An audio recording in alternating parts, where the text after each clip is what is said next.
this week's Torah portion, Ki Tisah, we find ourselves once again being instructed in the keeping of the Shabbat. This instruction in particular is a very meaningful one, and one that we repeat several times during the Shabbat service. During the Friday night service, we repeat again in the Friday morning service, and we also use this particular group of passages in the Kiddush, the sanctification prayer we say before the great meal on Shabbat day. And the passage says, V'shamru b'nei esot Shabbat, that the children of Israel keep the Shabbat, la'asot et Shabbat l'dorotam brit olam, to keep the Shabbat throughout generations as an eternal covenant.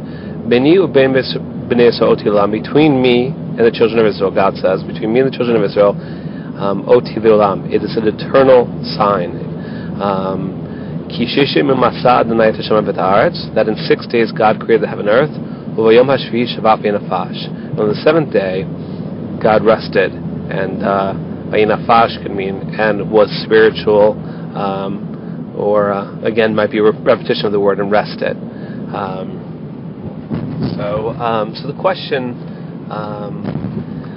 is that what's strange about this is first there's something meaningful to note, and then there's something strange about it. The first is to note that God is saying that Shabbat, in and of itself, is some kind of an eternal sign.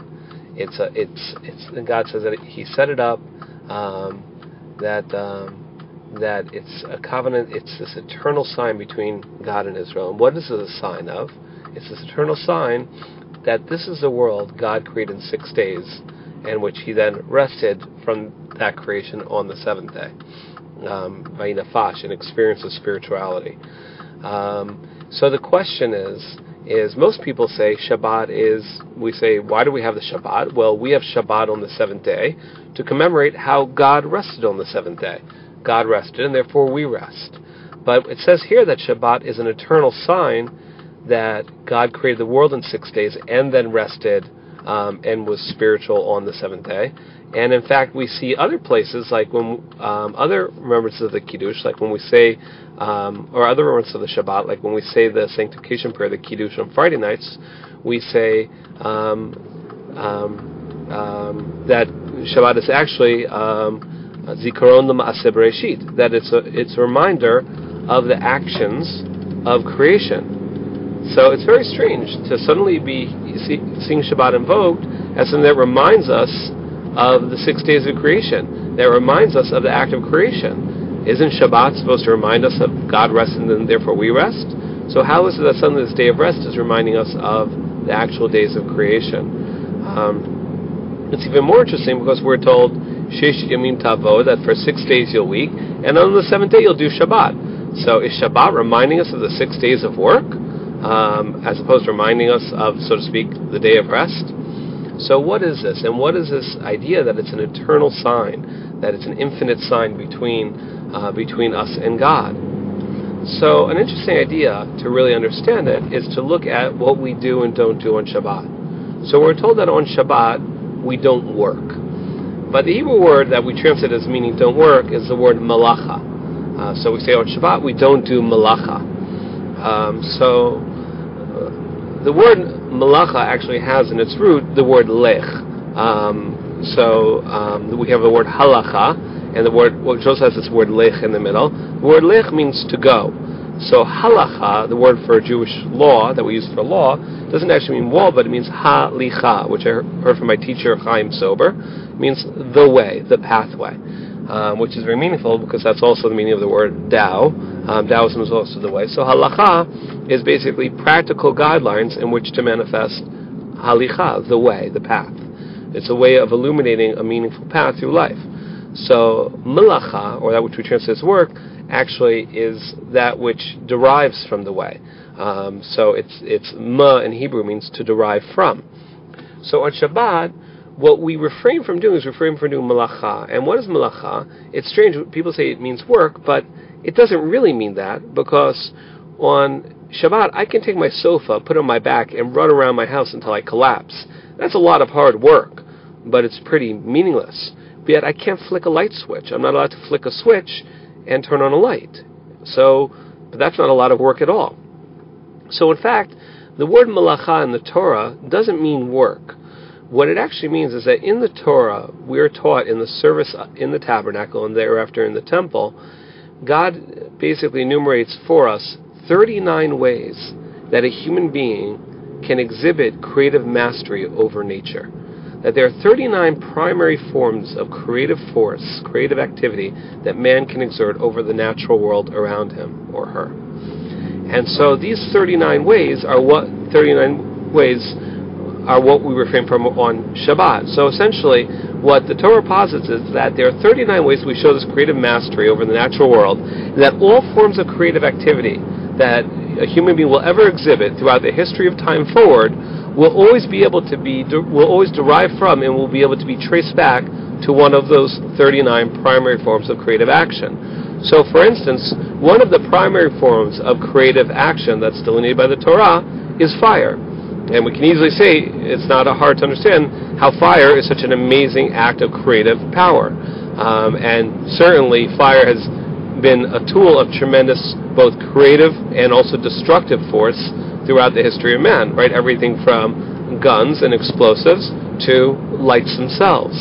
And so when we look at the idea, if fire as a primary activity shows creative mastery, then we can see that absolutely the idea that I can, with a single flick of my finger, flick a switch, create a circuit, complete a circuit, and then basically illuminate or ignite a filament that's burning inside the vacuum of a light bulb, and therefore creating a suspended flame that will burn on a fairly indefinite level.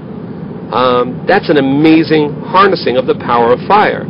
We know that if anyone's ever seen, sometimes a little bit of air gets into a bulb gets a slight crack, and the filament instantly just incinerates, goes like, and we see it burn very bright for a second, and it burns out, because the vacuum is compromised, the air rushes in, and then the filament burns very quickly and completely.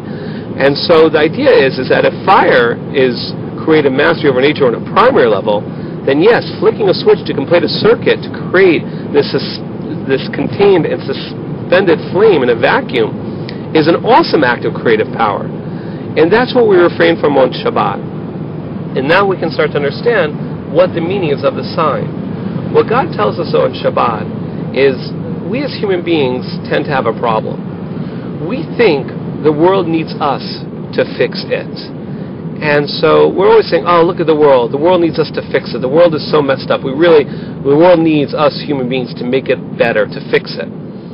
And what Shabbat says is God says, listen, once a week, I want you to take your fingers out of your creative gloves. I want you to pull your hands out of the creative gloves that you have that allow you to touch and affect the world around you. And I want you to experience the world as it is. Just experience it. Don't touch it at all. Open yourself up. Become a vessel. And just feel it. And when we let go entirely, and it has to be entirely, when we let go entirely, we open ourselves up, we suddenly realize something.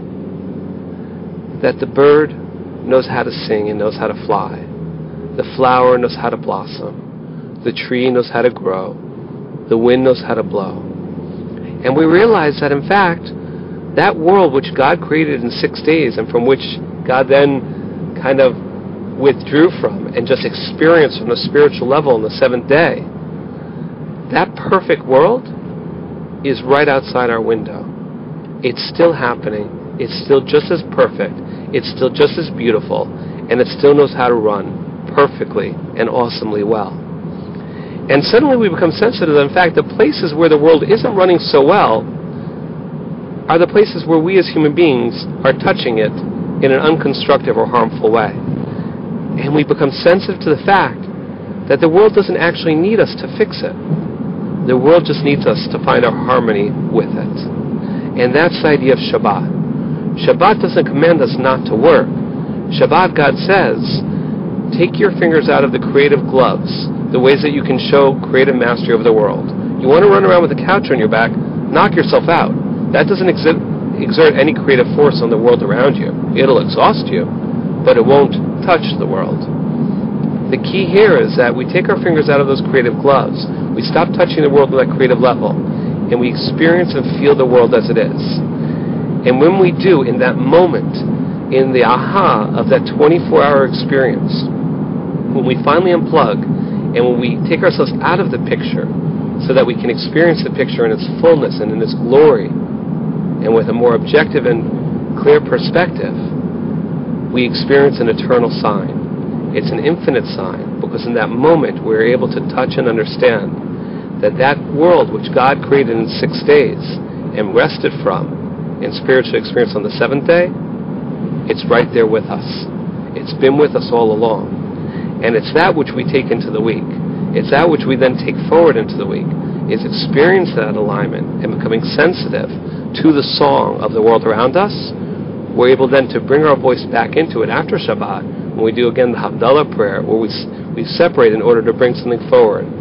And we bring that sanctity, that serenity, that spiritual experience forward in hopefully practicing our own creative force, our own creative power, our own creative mastery in a way that ultimately contributes to the song and the harmony of the beautiful world around us.